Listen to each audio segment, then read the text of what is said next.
Hello and welcome back to the Road to Doomsday, the MCU Rewatch podcast brought to you by the Nerd Academy podcast.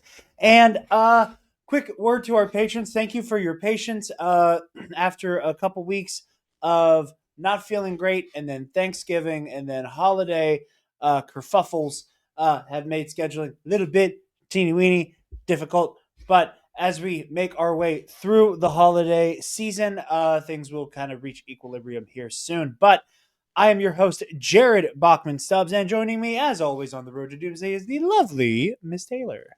Oh. And, folks, we are here to ring out Phase 2 with...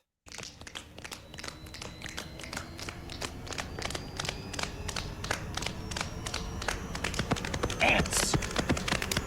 Ants. Ant-Man. I love that exists. I love, that's Marvel doing bomb bad shit. It's my favorite. It literally is the definition of sorry, we blew our budget on the movie. It's ants. I think about Michael Douglas screaming ants at the camera every so often. But before we jump into the meat and potatoes, as it were, a brief word from our sponsors over at Sunday's Bloody Mary. You guys know the drill. Sunday's Bloody Mary has the most badass Bloody Mary accoutrement in the multiverse with their 3-time award-winning spicy mix as well as their mild and traditional mixes if the spice ain't for you. This former bartender trusts only one Bloody Mary mix, and that is Sunday's, the only mix better than a from-scratch Bloody Mary. If you want to shake up your bloody game for the rest of your days, use the link in the description down below and use the code TNAP, T-N-A-P, at checkout to get 10% off your order and help out your favorite nerds while you do it. Taylor, are you ready for some Ant-Man trivia? I am ready. Now, I do want to give Taylor credit. Hold on, I had this pulled up earlier and I lost it. Was I right on the name? I think I was. I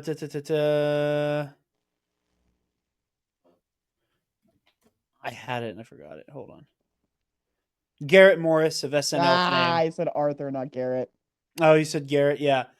But yeah, I did have that in there that Garrett Morris of Saturday Night Live fame was the first person to play Ant-Man in live action. He was playing it was in the SNL sketch Superhero Party, where he played Hank. And I was gonna put that in my trivia, and then just as I was like, "Ooh, I forgot to put that in there," Taylor went, "Hey, that's the guy from SNL who was the first person to play Ant-Man." And I was like, "Damn!" Like she quick draw, hit the quick draw on me. This trivia is largely uneventful. There's nothing crazy in here or fun, especially after the Age of Ultron. You know, my Empire Strikes Back arms getting cut off thing. And this is another one you pointed out in the audio commentary. You're on a roll now. Referenced in dialogue, what compilation comic did Ant-Man make his first appearance in? Oh.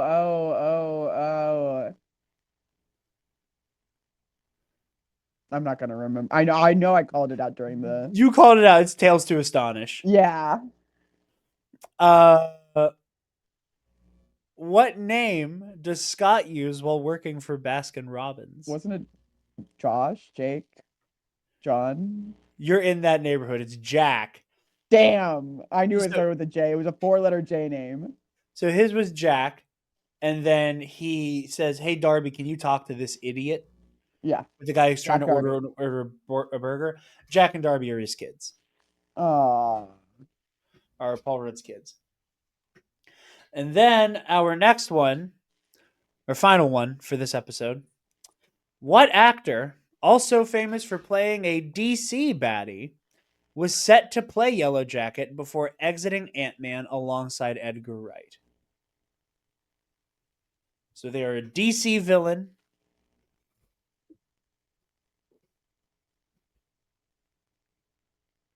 Originally attached to the project, but after Edgar Wright left, he is one of...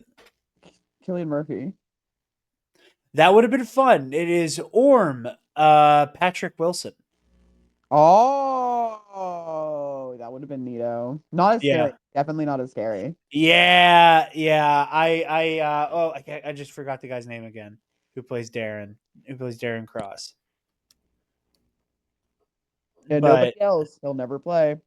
nobody else he'll ever play. Corey Stoll, um, much like Katie Stoll of Some More News fame.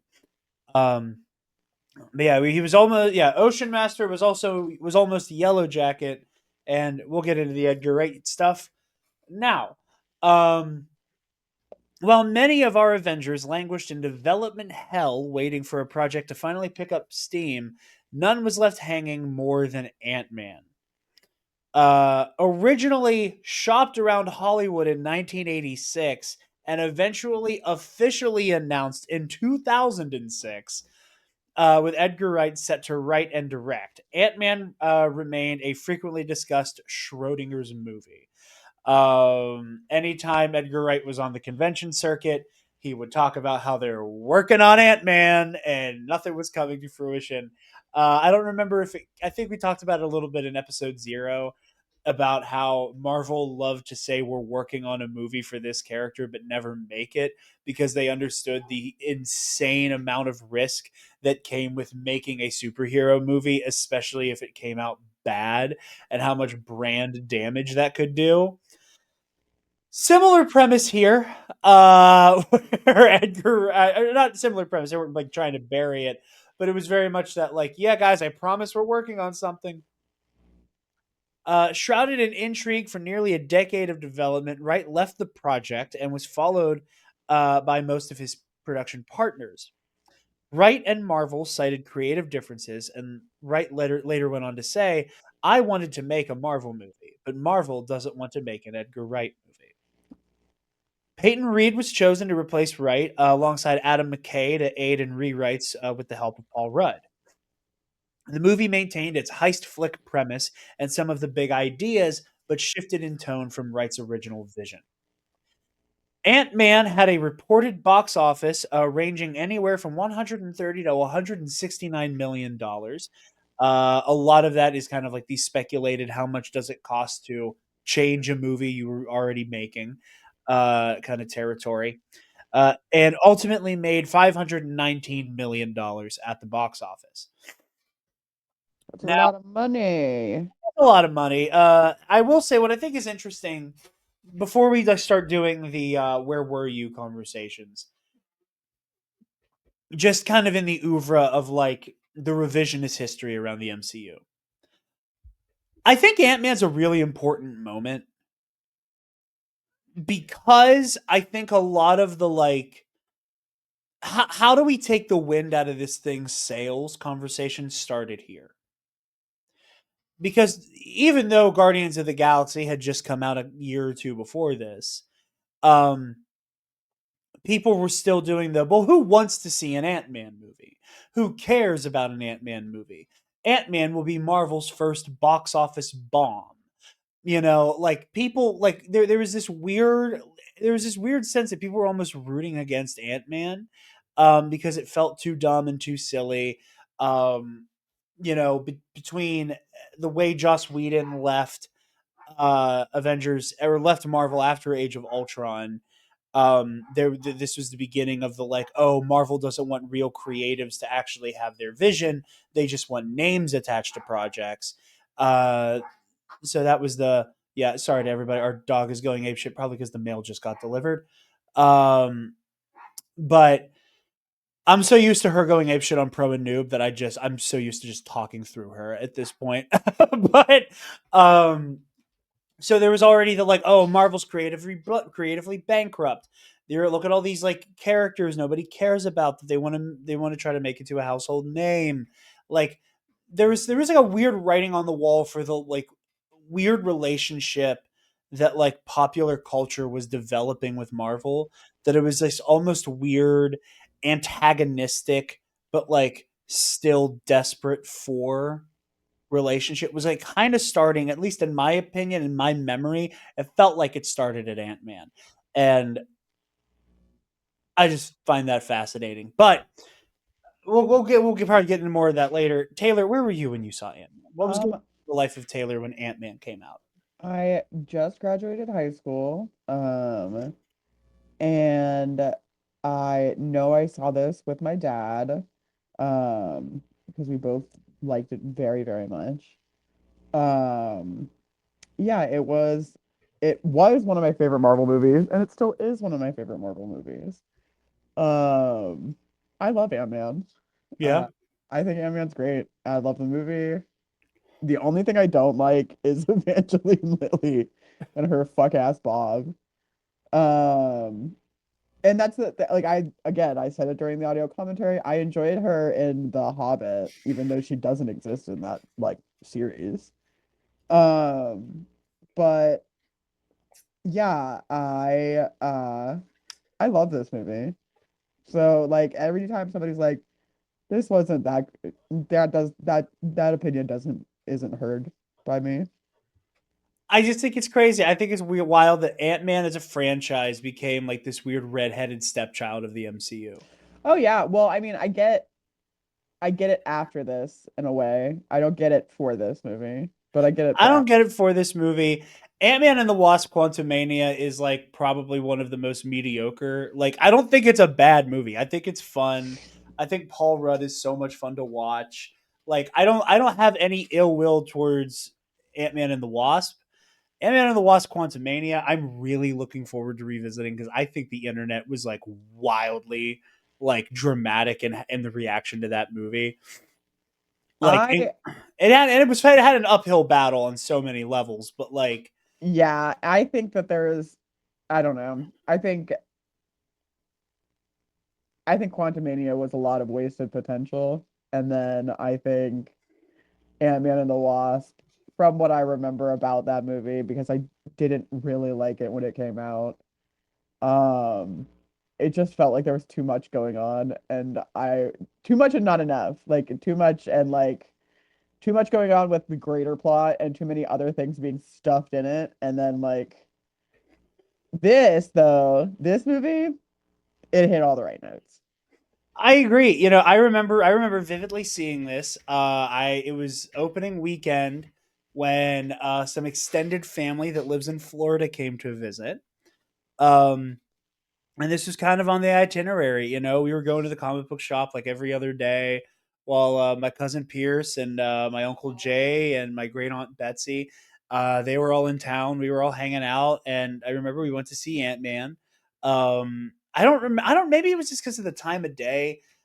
We ended up in a rare instance where like we saw a Marvel movie that had no people in the theater with us.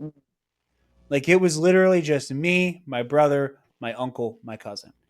Um, and I remember vividly, I was just really enjoying it and having a great time.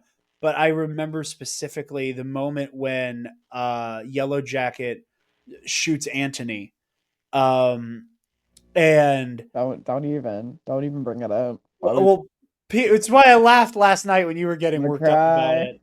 it. Because like Pierce gasped and then out loud went, "Did I just get fucking emotionally attached to a goddamn ant?"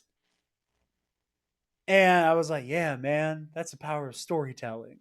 Um, but I vividly remember seeing it. Like I said earlier, like I remember the very weird conversations that we were having about the MCU and about Ant Man. Like, oh, like this is the death of cinema, and like I think it was a lot of people who like, and again, people love Edgar Wright. Baby Driver's a great movie. I've not seen the Cornetto trilogy, nor have I seen Scott Pilgrim Saves the World. Um, it's one of those like I meant to, and I never got around to it. That's actually so shocking to me. I know I'd love it. I know it's a movie that when I eventually make the time to sit down and watch, I will be obsessed with. Yeah, it's amazing. Because I've seen so much of it, that I know like the humor and the action is very much up my alley. Um, but like I understand the love for Edgar Wright, but like there was such a weird conversation about his exit that even then annoyed me. That like because the movie went off and they did kind of their own thing that was slightly different than the Edgar Wright vision, which we don't even really know that many details about. We don't know how much of this movie is still Edgar Wright's Ant Man, how much of this movie is not Edgar Wright's Ant Man. There are just all these variables that are like where it's quantifying things that never existed, saying that the thing we never saw was going to be better. Um, and I have such little patience for those types of conversations. But I remember there was this whole like, oh, like this almost resentment towards this movie even existing after Edgar Wright exited, and how he worked for 10 long years to try to get this movie made, and then he left because he wasn't happy with like the working relationship with Marvel. I know Edgar Wright recently said, I was doing a little bit of research on this because I was just trying to see how much I could learn from this. I haven't had a chance to like keep up with like the MCU book. I know they talk a little bit about it, but again, it's mostly to do with like tone than it is like a lot of story stuff to my recollection. I might be wrong. Correct me in the comments if I am.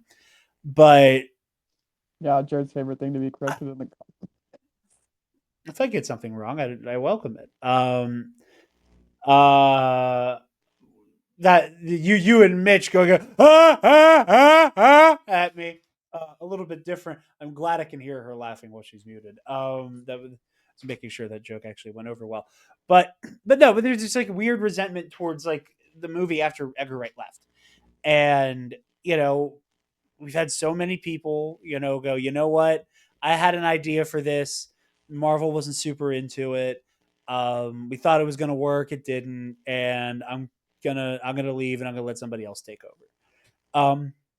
It's a normal thing to happen in Hollywood. It is a normal thing to happen in Hollywood. It happens all Creative the time. disagreements happen constantly. And I don't know why this one specifically was the beginning of Marvel's actually creatively bankrupt, and Kevin Feige needs to die over it. I think Like that. it is because it's coming off the heels of Joss Whedon. Yeah, like Joss Whedon got the ball rolling with his like, I'm a little burnt out. I want to go just work on my TV show and that's it. And then Edgar Wright. So you have these kind of like nerd culture auteurs, both bow out. But at the same time, like, look at all the shit James Gunn got away with. Uh, I think multiple things can be true at once. But I remember, it'll be my last thing, is kind of dovetails into like talking about the movie itself. I remember, like I said before, coming out of Guardians of the Galaxy, I was like, they can do anything. They can do fucking anything. I will be there, and I fully believe in what they're gonna do. This seemed like light work to me, and I remember being mildly disappointed when it was announced that it would be Scott Lang and not Hank Pym. Because I like Hank Pym. I like Hank Pym. I'm gonna be honest, because he's one of like the more problematic comic book characters. Like, because Hank Pym being a piece of shit is one of those things that kind of took on a life of their own in the comics in a weird way. Like, there's that weird like semi out of context panel of him hitting Janet, I was just thinking that one. I and it's was thinking like, of him and Tigress, the baby, their kid. Yeah. yeah, like he's also one of the more fucked up characters in Marvel Zombies. Like there's always something happening that makes Hank Pym a real son of a bitch. And it even bleeds into the movie where they're like, "Oh yeah, Hank Pym fucking sucks as a human being." I am a tepid Hank Pym defender insofar as I believe editorial intended the infamous Janet slap to be Hank like whips around, like he just turns around and he's like throwing his arms out as he's turning and accidentally hits Janet. But the way it's drawn looks like he just whips around and straight cracks her in the face. And it's like that was not supposed to come across that way, but it's just burned into comics history that Hank Pym straight slapped his wife in the face, and like there's no getting around that that's a thing he did now. Even if that wasn't the intent, and like there's all of these like stories about, yeah, he was supposed to be like, oh come on Janet, he's like throwing his arms up in the air, and then but I can't. There's no universe where somebody can be like, "Oh, I just whipped around and pimp slapped my wife in the face." yeah. Like there is I'm sorry, that does not work for me. There is no universe where that is going to like unless you're like literally like I'm just spinning in a T You pose. yeah, you're just T posing. You turn around in a T pose and accidentally hit somebody. I'm just saying. I know that that's what they said they I intended. understand they can say and intend that. Does not compute. Unfortunately, Does not work. unfortunately, it is an agreed upon fact that Hank Pym slapped his wife in the face in the comics. Um, I think at one point they also tried to retcon it that like the yellow jacket persona was making him evil, and Oh, that's part of why he did it. So they were like, okay, everybody's just agreed that Hank hit her on purpose. Fuck it, he's evil because of it.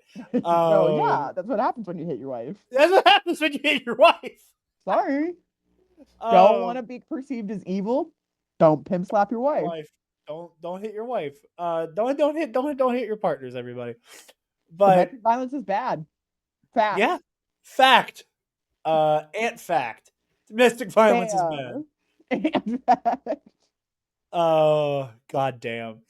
Uh, but all of that to say, I was a little disappointed that it was going to be Scott Lang, and I was like, oh man, really hope Hank Pym's in there.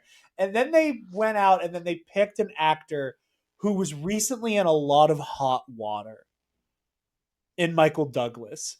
Who I fucking love Michael Douglas. He is I think he might be a favorite actor of mine. I love him as Hank Pym. I Oh, think he's he is great. so great as Hank Pym. And again, the fact that they picked somebody that Hollywood was kind of mad at the time. Um, That's how they get them cheap. do you, Taylor? Do you remember why Hollywood was angry at No, Michael Douglas? not at all. Okay, everybody at home, this is gonna get Buckle a. up. You know, Buckle up, babes. in the words of a not so wise man, this is a family show. This isn't. But we're getting a little raunchy here. Um, Michael Douglas had just gotten divorced from Catherine Zeta-Jones, Gasp. and he was also around that time diagnosed with throat cancer. Double gasp. Got that taken care of. He was good. But for whatever reason, in an interview, when asked about how he was dealing with his diagnosis, he said he got throat cancer from eating Catherine Zeta Jones out too much. And all of Hollywood was like, why the fuck would you say that, Michael? Okay, So so he's actually just the funniest guy who's ever lived. I, no comment on his comment, but That's fucking actually so funny. and I'm pretty sure, hold on, I'm going to Google this. Eating pussy I want to get the throat exact quote because I'm cancer. pretty sure he said it in a wild way. Oh yeah, there's no way he said that normal. Like there's no there. Okay. This seems very pro eating pussy. Um, hold on.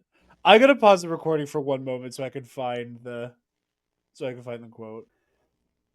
All right, so the comment is just as it is tame. What he They said. also correction to Jared's comment. They're not Catherine Zeta and Michael Douglas are not divorced. They reconciled. They are still together. Yeah, but Michael Douglas said because without getting too specific, this particular cancer is caused by HPV, which actually comes from cunnilingus. He then went on to say, I did worry if the stress caused by my son's incarceration didn't help trigger it. But yeah, it's a sexually transmitted disease that causes cancer. And if you have it, cunnilingus is also the best cure for it. Um, and then, yeah, fucking wild. I just remember this being said. Apparently, this was in 2010, so this was like 5 years later when he gets cast, and it was like 3 years later when he apologized. But I just remember like this was like the thing I knew about Michael Douglas before I watched any movies. That's I just crazy. knew Michael Douglas was the guy who said eating pussy gave me throat cancer, and just And is being the cure. and is also the cure. Can't forget that. That's poetry. But I do remember being excited about Paul Rudd being cast. because I one of the first R-rated movies I was allowed to see was Role Models. Have you ever seen Role Models, Taylor? No. You would fucking love it. It is Paul Rudd and it is Sean William Scott. It is, and the funny thing about Role Models, it's one of the few movies where Paul Rudd is playing an asshole. Like today, Paul Rudd gets typecast as kind of like an affable, like kind of stupid but really nice guy. He gets played. And Yeah, he's a himbo, but not with the like muscles. yeah, yeah, like he's a nice but stupid man in most of his projects anymore. But Role Models, like he was like the whole point of the movie was like it's these two guys, the one who like fully takes his girlfriend for granted, the other one is an absolute like, womanizer. Paul Rudd's the guy who's like not like appreciating his partner. Oh, I've seen clips. I've seen clips. This is the one with Leslie Mann. Maybe. Hold on. But hold on. I know Jane Lynch is in it. That checks out. But yeah, it's him, Sean William Scott, Christopher Mintz-Plasse, who I love. Elizabeth Banks was in it. I don't think Leslie Mann was, but because I'm looking at the cast now. But really, really fun cast, really fun movie. Ken Jeong plays the villain. Because the one character has to go to LARP, and it's like they do like a whole kiss themed thing because the two guys are super into kiss. It's awesome. But that was like my main exposure to Paul Rudd. And then I see Anchorman, and again he's still like he's playing dumb but charming, a little shallow, but like it's still dumb and charming. But like I feel like Ant Man was kind of the beginning of like, oh, you need like a I'm thinking of a handsome, different Paul Rudd movie. but like you need a handsome, affable idiot. Paul Rudd's your guy. Oh yeah. And like this was the beginning of this typecasting for Rudd. Um, and I was excited to see the direction he'd take it. Like I said, I love Michael Douglas's Hank Pym. That was a lot of fun. But I do briefly want to talk about Corey Stoll. Oh, so Corey good. Stoll is Darren Cross. It's amazing. He starts out the movie as just kind of like a we don't like this guy because he's just a scummy scumbag. And by the end of the movie, that man's fucking scary. That man is Yeah. horrifying. That man is a night terror. Okay. Although if my sleep paralysis demon looked like him at the end of the movie. I don't get it. Anyway, I really don't. You really do just appreciate a nice suit, just a cool suit, just a cool outfit. I don't like a cool outfit.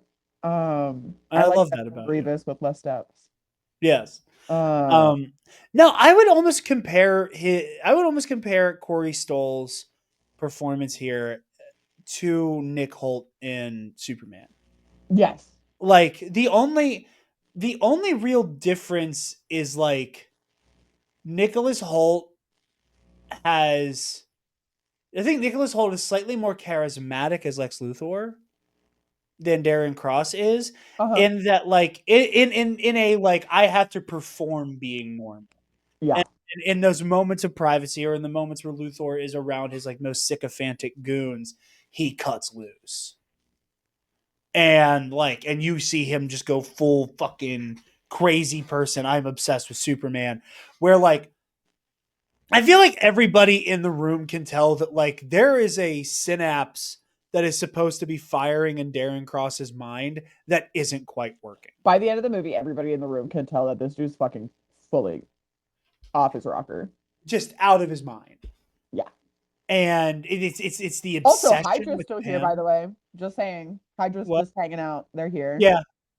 Yeah. By That's the how way, out of his mind he is. He's like, oh, I'll get validation from Hydra. no, Here's you the said yellow that Hydra jacket. was gone, and it is not. They're right there.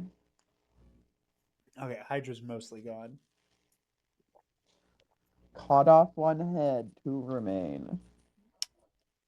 Hydra's so low profile at this point, and they don't get their hands on the yellow jacket, so it's fine. Um, Yeah, but they're still there. ah. And they have But enough money to buy it. We don't know how much of that's actually like liquid asset though. Be so fucking for real right now, Jared. Are you really gonna debate me on what is a liquid asset versus what's fucking real estate property assets? Be so fucking serious. I'm not. Uh, But no, but yeah, I think because throughout the film we get to see kind of his descent into, his very quick descent into madness because we know he's fucking with the particles, like the yellow jacket serum. yeah. And He's I love gobbling the himself. unexposed like being exposed to Pym particles like directly basically gives you like atomic CTE. Yeah. Seriously, no. I mean, literally by the end of the movie, he was about to be in a botched murder suicide plot. Um, yeah, I think he was, he was amazing. Like genuinely, by the end of the movie, like we were saying in the audio commentary, like he is genuinely very frightening as a villain. Yeah. Um, because there really are no motivations besides I'm just going to hurt you. Like he doesn't give a fuck anymore. It's not about getting the suits. It's not about getting the money anymore. Yeah. It's straight up like, I'm gonna go kill your kid. I'm gonna go kill your daughter. Well, because it's like with Darren, you know, like so much of his motivation is like I resent Hank Pym for like bringing me in and then pushing me away, and Yeah, I want to know what's wrong with me yeah. Why that am you I did not that to the right me. one? Yeah, why am I not good enough? And then and that obsession turns into him wanting to like usurp Hank's legacy. And then when he's on the precipice of doing it, like Darren finds out that not only did Hank find what, by all accounts, is a worthy successor, Mhm. it's some bum ass fuck up, Who's in jail? you know, in Scott Lang. And like even before Darren was aware of Scott Lang and was aware of like the Ant Man coming back, you know, because of like the scuffle, the Avengers compound, like he came to Pym's house to kill him. Hmm. Like he was just probably just gonna shoot him.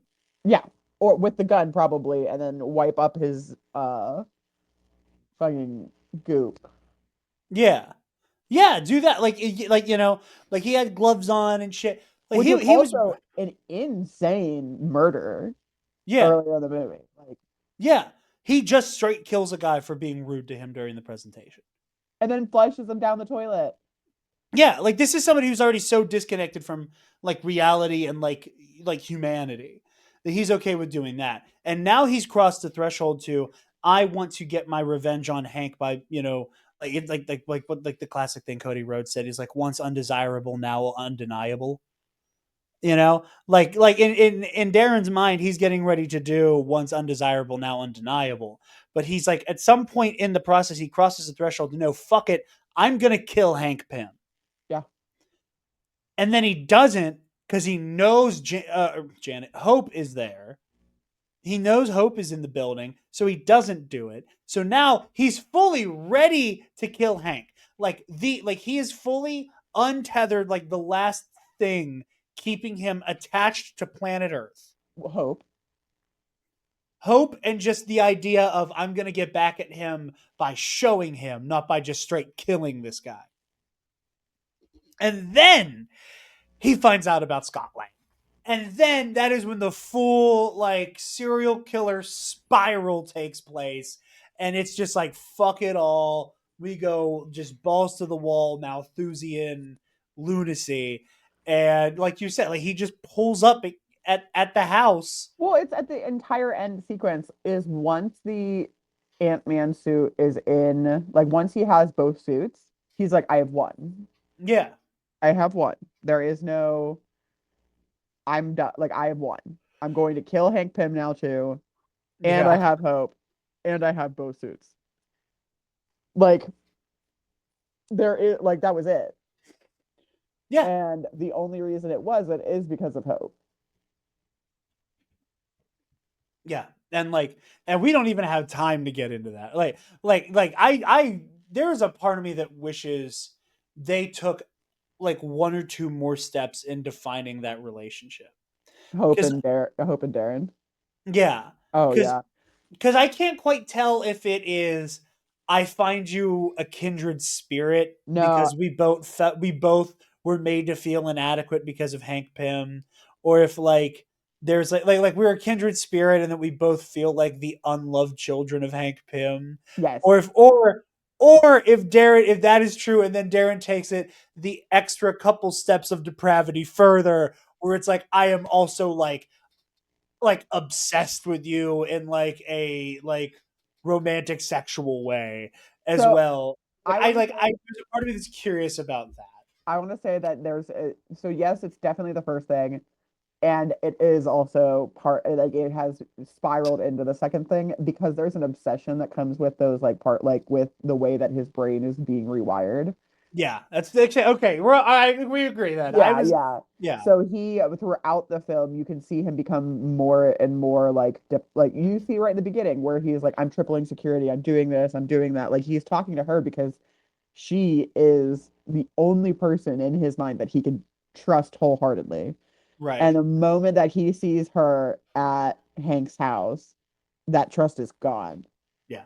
because he knows now that she's conspiring against him. Well, he thinks now that which is right. Yeah, Um, he's right, but also it's because you're conspiring to like sell the Pym particle on the black fucking market to goddamn Hydra, yeah, and like the United States, like, you know, military industrial yeah, complex. military industrial complex. Which Um, one of those is worse is up to you, I guess. Whether it's Hydra or the United States government. two things can be true at once. And I think that so again, once she has made it like, no, Darren, like you're done, we're done. This has gone way too far, is when he is like, all right, fuck it, I'm putting the suit on. Fuck it. Yeah, Like, whatever. because you've literally made this guy feel so like, pardon the pun, but you made him feel so small and so I was just powerless. like literally just like you made him feel so small and worthless and And it's like, and he's so consumed in his own world. Like again, on the helicopter, when he's trying to shoot a man the size of an ant with a handgun, with a he is literal gun. with a literal gun. He kills like all three of his bodyguards, and then once he puts on the yellow jacket suit, like those like plasma cannons, he's just like riddling the pilots with plasma Oh bolts. yeah, he does not care. There is not one single ounce of like Just a collateral fully damage. deranged No, piece of yeah, shit. there is absolutely no collateral damage exists to him. I am the like I remember what I was saying. I'm like I'm excited to get into the Ant-Man movies now because again like most of Phase 2 has been sequels. Yeah. Most of Phase 2 has been sequels. Like it's kind of wild. Like there's only two first movies in Phase 2.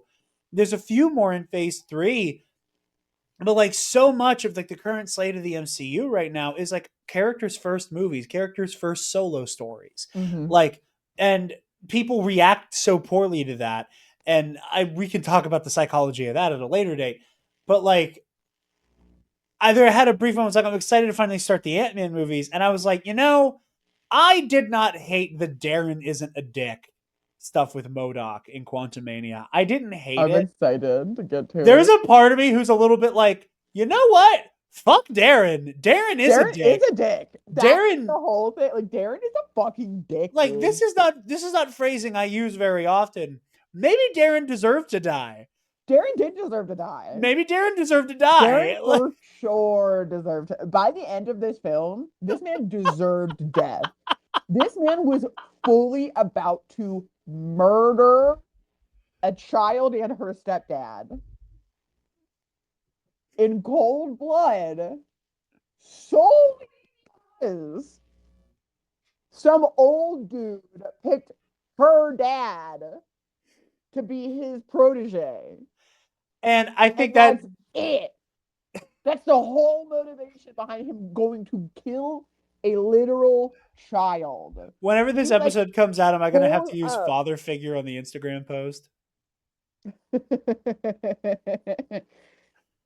Darren pulls up on this like 6-year-old child and is literally like, "Oh, honey, don't worry. I'm gonna kill your daddy. I'm gonna kill you in front of your daddy. So don't worry. I'm waiting for your daddy to come." He I want literally, my. she says, "I want my daddy. I want your I daddy want your too." daddy too. Oh, shit.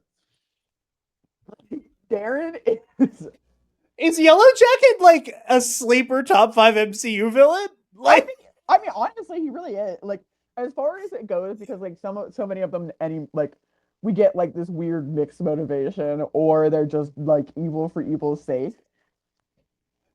We we really don't get a don't lot of just get straight freaks. we don't get a lot of straight freaks until we get like Green Goblin again later. Like Yeah, when the he hit Green the Green Goblin comes back. Goblin. Like he really does. He hits it many times throughout this because the serum is making his brain wrong. Yeah, it's So very much back to formula, you know? he is literally hitting those beats throughout the film where he is just like getting worse and worse and worse and more vengeful, more wrathful, more aggressive.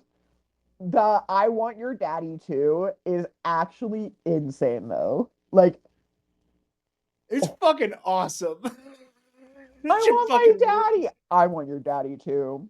Like, I love how much they let us see his crazy eyes through the visor as oh well. yeah. That's what actually made it really hot. Just because there's Uh nothing, because there's no, like the somehow there is more of a soul to the Yellow Jacket helmet than there is to Darren Cross's eyes. no, it's scary. It's Like, hot and scary. Mark me down as scared and horny. Uh Christ. I just like he is such an entertaining figure because he is so frightening. I can't wait to see him again as Modoc. I cannot wait to I see him can't again as Modoc. like, when I can't be the same level of excited because He's Modoc. he's Modoc and like also because like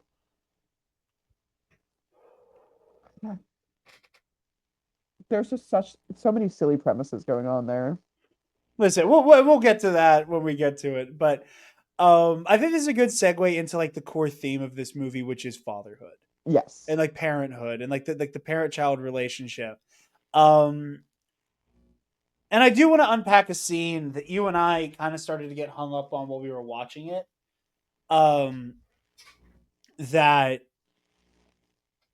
I really love, and that is when Scott very much agrees with Hope that I am not the guy for the job. Yeah, You know, he's like, I like she clearly knows all this shit. She's clearly more skilled. She's clearly more familiar. What the fuck are you doing sending me in there? I'm expendable. That is You such know, a no, leader. not the expendable scene, not the expendable scene, but like whenever Hope like storms out because she's pissed, and Scott is talking to Hank, and Hank hits Scott with he's talking about like it's too late for me to fix my relationship with my kid. It's not too late for Be you to the prove hero, you know, yeah, be the hero she the already thinks you are. and The same line that Judy Greer already told him.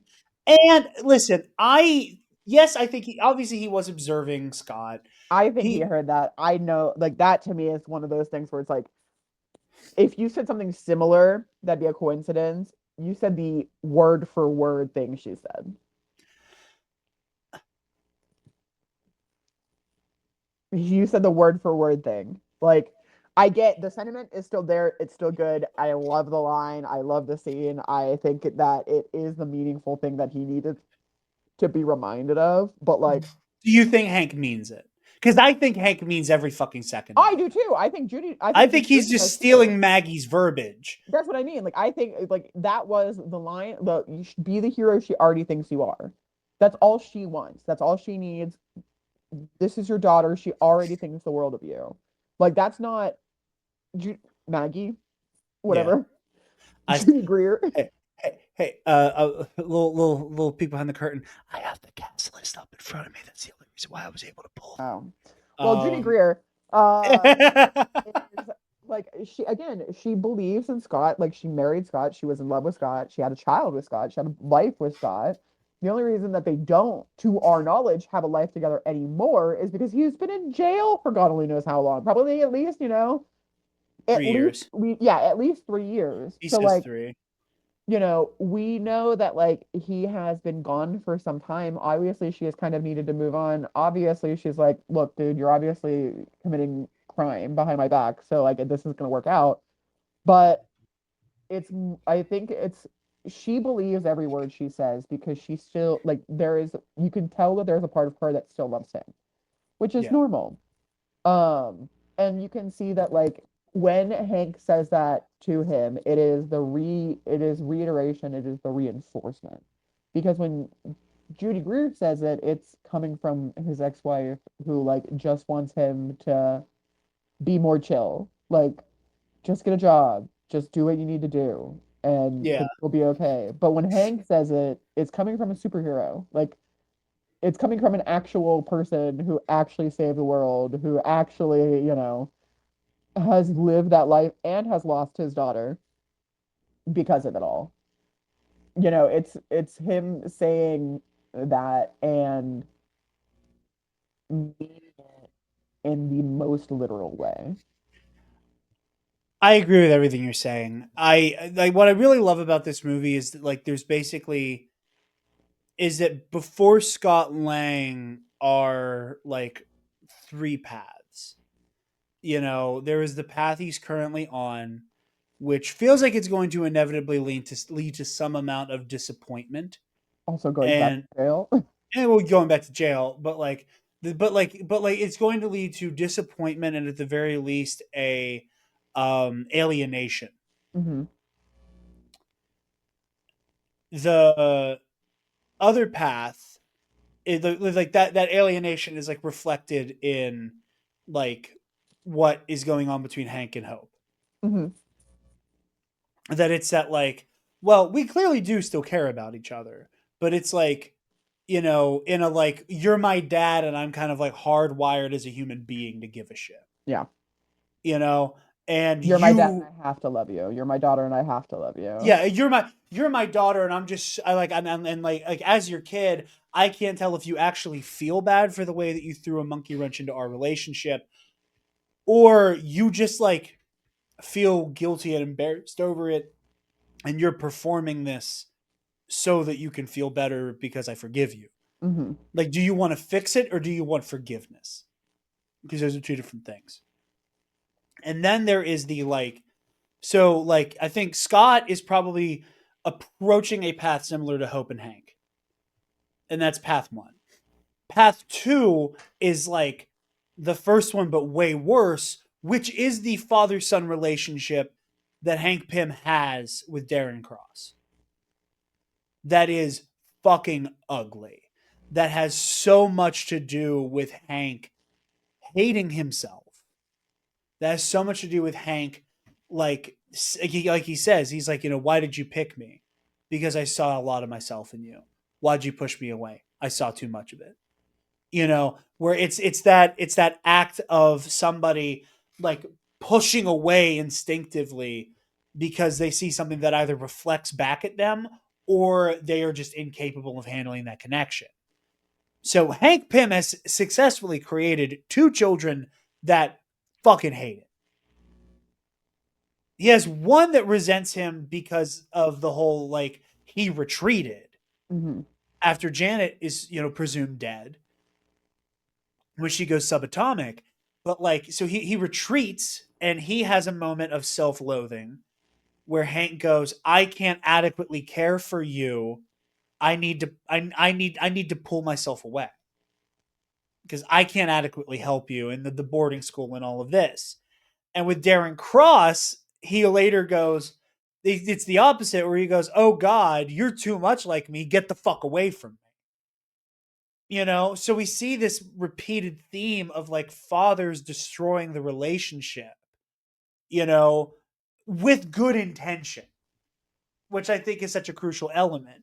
It doesn't excuse what Hank does. It doesn't excuse Hank's failings as a father, but when Pym realizes, like, oh, like I hurt you, the objective was for you to do better, and I failed at that. And the objective was I didn't want to create another egotistical mad scientist. Oh shit. I made one worse than me. You know, that it leaves Scott and Hank in this position where they're like, man, I really wish, where Hank goes, man, I really wish my kid could look at me that way again. And Scott is going, man, I really wish my kid could look at me like this forever. And it's them collectively going, we need to earn that then. Mm-hmm. We need to earn that. And just those themes of fatherhood and repairing relationships and, you know, laying bare how a parent makes those mistakes.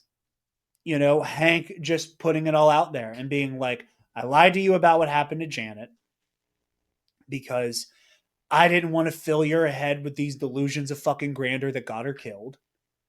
You know, the same delusions of grandeur that let me start doing this shit in the first place. You know, that started off this chain reaction that leads to the development of this incredibly dangerous, unstable technology, the death of your mother, the destruction of our relationship, and the creation of an absolute fucking lunatic who is now going to use these weapons. Mm-hmm. And I love so much how that also manifests in Scott with the I'm expendable moment you brought up, Mm-hmm. where Scott is able to go, hey man, uh, as a dad who's seeing what Hank is doing, you know the whole point is he would rather watch me die than you, right? Yeah. And But that for her is a light bulb moment because she's not at of all course, of like course. she's not considering that even is an option. Like she's like there's an ego, like there's an overconfidence to Hope too that like Yeah. I'm not under the impression that that is a possibility for me. Like if I put the suit on and I do this, inherently, instinctively, she's like with the same hubris that Janet has, that Hank sees in her. I don't see that being an option, but Hank is like, well, of course it's an like, of course it's a possibility. Yeah. I mean, in many ways, it's something that she and Darren share. Yeah, Like, she's coming at this like, oh, Hank doesn't want me in his suit because he thinks less of me. yeah, She sees it as an insult. You don't think I'm worthy to be Ant-Man. and You yeah, Where with Darren, it's like, yeah, fuck that guy. He isn't worthy of even knowing the words Pym particle. But with Hope, it's like, no, it's not that I don't think you're capable, asshole. It's that if this schleppy dipshit, you know, gets shot or gets filleted with a laser gate or whatever, it does not change my life the way it changes my life if you get shot or you get filleted by a laser gate or if God forbid you go to blows with the yellow jacket. You know, like that scene where it is Scott going like, let me, like, basically being like, let me put you on dad game for a second here. yeah, You know, it's okay if I die. It is okay if I die in Hank's mind because the alternative is you. And Hope coming to understand that difference is really crucial. And I do think on some level, like when they're inside of like the futures vault or whatever they call that special room with the yellow jacket mm-hmm. suit where it's shrunk down, where like when Hank is doing like, Darren, you really don't have to do this, you really don't have to do. I do legitimately think that like if Darren even stopped for a moment to listen to Hank would have had something to say. Oh, And that for Hank, sure. and I think Hank had a sincere emotional apology for how he got Darren here in the chamber. But Darren was past the point of wanting to fucking hear that. Darren was past the point of being able to hear any of Yeah, that, yeah, between his own ego, between his own mania, and and it's between the fuck you, Pym what you. particles, yeah, the Pym particles fucking up his brain waves. Like he has a god See, complex now, and he's like I a don't even serial call, I killer wouldn't in even go as berserk far mode. as call them Pym particles because they're like not. They're not. They're the unstable Darren particles. Okay, yeah, the Darren Cross great value Pym Yeah. particles, but yeah, I really love the themes there. Again, I we talked about it. I think Evangeline Lilly's a little stiff in this one, and Dude, it's crazy because I said it in the audio commentary, I like, was meaner about Gwyneth Paltrow, and she's actually doing things. yeah, I was meaner to Gwen. Evangeline I Lilly deserved all that smoke. because here's my thing. From memory, I like her in Ant Man and the Wasp, and I like her in Ant Man and the Wasp: Quantumania. See, I liked her less in those movies than I did this See, one. to my memory, that may change. And like I said, this isn't me going like, oh, I know she's like a weird anti-vaxxer, Oh, so she no, I is. think she's a bad Yeah, I actor. know. And we Like did make it's like a not joke. that. We only Like made one joke during the. We only made one. yeah, we made the same joke repeatedly, but it was only one joke. It was only one joke. But but I kind of had a moment where I was like, I remember thinking she was better in this. I also remember thinking she was better in this, and then as we watched it, I was like, "Damn, this bitch is stiff as a board with her fuck ass bob, Well, dude." because my thing is like with her, I don't really get resentment towards Hank. No, I For just get most of the movie, it unfeeling does not care. feel like she resents him for like a being a bad dad. No, it just feels like she doesn't give a shit. She just feels annoyed by him. Yeah, Like she's reacting to him the way like I react to like a coworker who annoys me. yeah, You literally, yeah. know, like it doesn't like It this doesn't. doesn't feel like something like it. It doesn't come across as father daughter. It does not in any type of way, whether it's good, whether it's bad. It does not come across as I father will daughter. say the I lied to you that your mother died in a plane crash, and he tells you the story about the wasps going subatomic with the atomic missile. Like that beat whenever she starts crying and she accepts this moment of vulnerability from Hank Pym, and she kind of starts walking across that bridge to him to say it wasn't your fault. She made her own choices. Yeah, That was the first moment in the movie where I was like, oh, that's your fucking dad. yeah, That's your father. That yeah. is your father who you have had a really fraught, complicated relationship with for basically for functionally your entire life. Oh yeah, Like that was the first moment where it really hit me. That was, there. And I'd say she got a coast off of that for the rest of the movie. Like whenever Hank gets shot, yeah. like I For the think rest of the their movie, but chemistry like the problem is, dramatically improves. that's the thing is that like through the entire like first full half of the movie, it's just not there.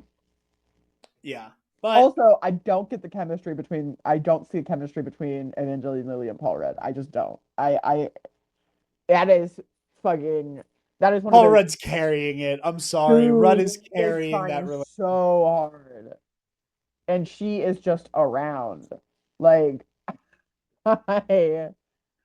I, she is. And again, when this movie came out, I thought she was fine as fuck. I mean, she is a beautiful lady, but like, I just, I didn't think I was gonna fall off so hard for her. Yeah, I was like upon rewatching for the first time in a hot minute, I was like, Evangeline Lilly might be the weak link here, She's for sure the weakest link. and I'd drop her through the floor. that you don't get dropped through the floor on the weakest link. Yeah, you do. You just get voted out, and then you No, leave the stage. uh. What version of the weakest link were you watching? The one on GSN with my grandparents. I was too. With that mean British lady. Yeah, they went through the floor. They did not go through the floor. Yes. I'm sorry, Jared. Whatever you think Get happened. in Yeah, the they did. comments. Get in the comments. I'm about to Get fucking look up a YouTube video right now. Um, before you do that. Like let's bring this one into ship or into shore. Also, I forgot Ti was in here, I was and just about to say, yeah, Luis, that's my boy. I love him. That's one of my favorite characters in the MCU. I love the drunk history, like style flashbacks to like his storytelling is one of my favorite things that the movie does. It's one of my favorite things throughout the film, and it's one of my favorite things that will continue to happen with that character. can I be very honest about You something? don't like it? I liked it when this movie came out. I have seen this is the hello there effect for me. This is the right like a bantha effect for me, where it's like I saw too many people like act like this was the single funniest thing on the planet and be like, "Oh yeah, here's what they should do on Disney Plus. There should be a whole retelling of the MCU, but it's just Louise like haphazardly retelling the story of the Infinity Saga." And I was like, "Okay, That'd be fucking fun.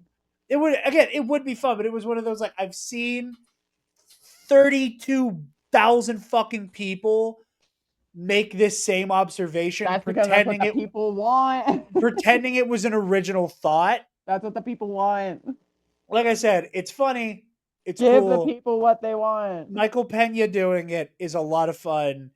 Everybody talking about it annoyed me eventually. So like there was a part of me like again watching this movie for the first time in a minute, I was like, oh yeah, this like the whole like I was talking about boy, you know, that was fun and I enjoyed it. See, whenever you're like, I don't want this, now I'm like, God, Darren must hate when I tell stories. No, I'm tired of people posting about it. It's like I said, it's the fucking like we're at a convention and I'm gonna yell for like for Sam Witwer to go, you know, like it's like it's that type of thing where it's like too many people posted about it and just glazed it, and now I don't like it. I only like it when I'm seeing it in context of the story it came from. You're just, you're a fun sucker. But don't that hurts. You're a fun sucker. Just sucking the fun out of things. Get on a Oh, bantha and ride it out of here. damn. She came from my neck there, guys. Polka Dot Man, love him. Des Malchin's fun. Um, Yeah, I that's know, I that's know. Ti did fair. something recently, and I can't remember what it is, but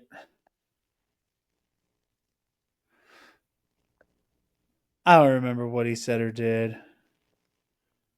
He may have said something like crazy homophobic recently. I don't remember. Well, then don't look it up. I need to know. Sometimes people are just not always good. Okay. I know. I was like, it's funny because we This is were literally like when we were watching it, and you were like, "Don't you know what Michael Douglas did?" And I was like, "No," and he because struck up. that one's funny. That is an insane thing a man said to a woman about a woman that he thankfully is still married to. Like I remember the first thing I learned about Michael Douglas was not greed in fact is good. It was not fatal attraction. It was none of that. It was this is the guy who said eating pussy gave me throat cancer And cured it. and cured it. That is different than I know Ti said something wildly like fucked up on a different level. Either way, I like Ti was one of my favorite rappers back in the day.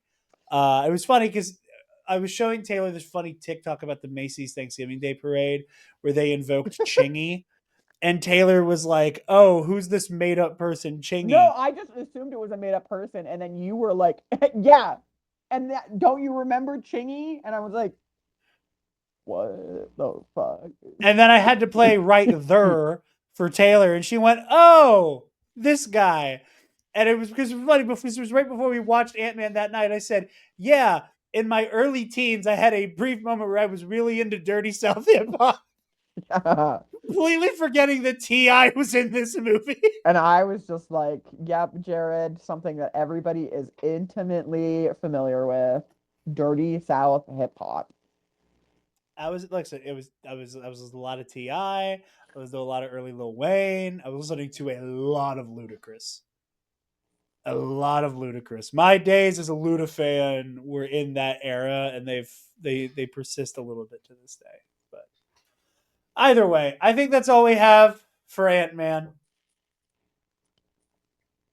Oh, Paxton, the dad, the stepdad, not just the stepdad, the dad who stepped up. Yeah, Love him. Him and Scott, love that relationship. me too. I love watching it He- develop in Healthy Ant Man and the bro Wasp. masculinity, healthy family dynamics, healthy, we're not just building a life, we're building a home, and everybody is a part of it. Oh, also the fight with Falcon is fun. Oh yeah, yeah, that's fun. Jared, That I think that's one of you my said you favorite. totally forgot about it. We completely forgot that happens in this movie. I will say I think one of my favorite line I didn't deliveries. completely forget it happened in this movie. I fully remembered it happened because I remembered the end credits of Michael Pena getting Anthony Mackie Yeah. Yeah. Also, the brief allusion to Spider-Man. Yeah, I got a guy who swings. I got a guy who Sticks to sticks to walls. walls. Um, You looking for but a guy who shrinks?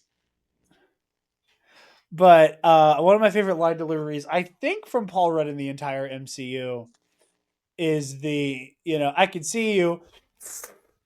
Hi, I'm Scott. Did he just say hi, I'm Scott? Scott? Great comedic. That is such a great comedic beat. Oh Did yeah. he just say hi, I'm Scott?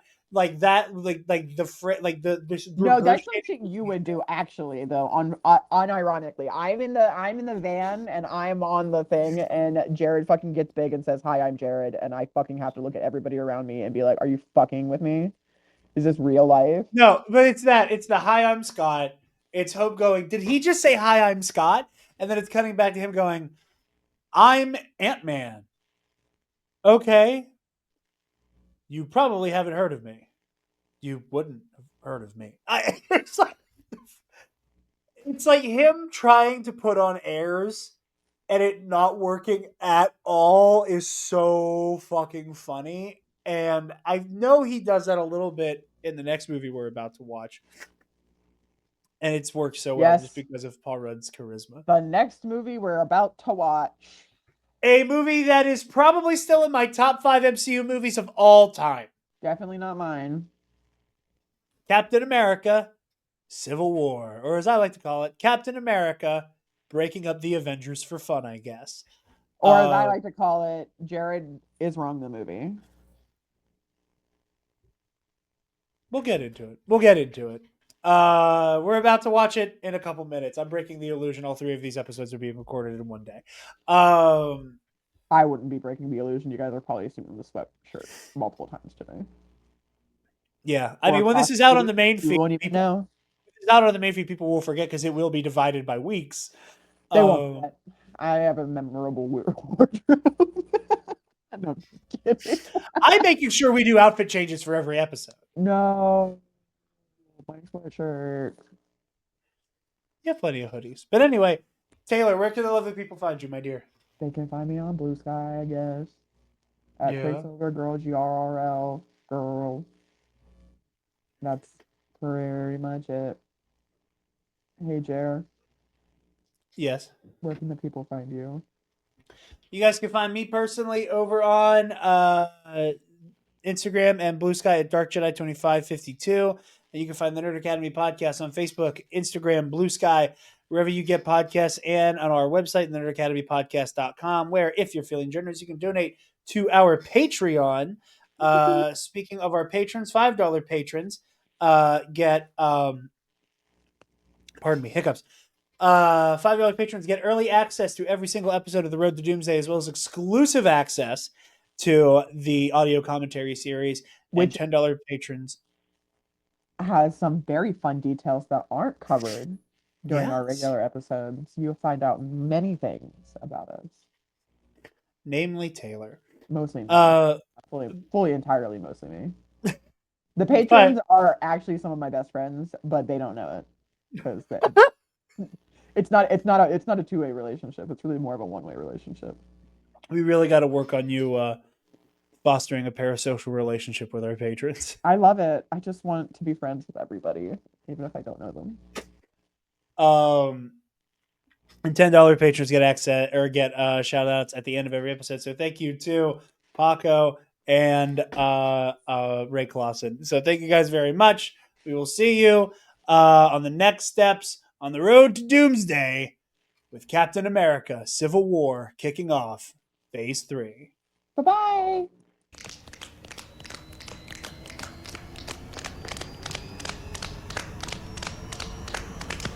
Ants.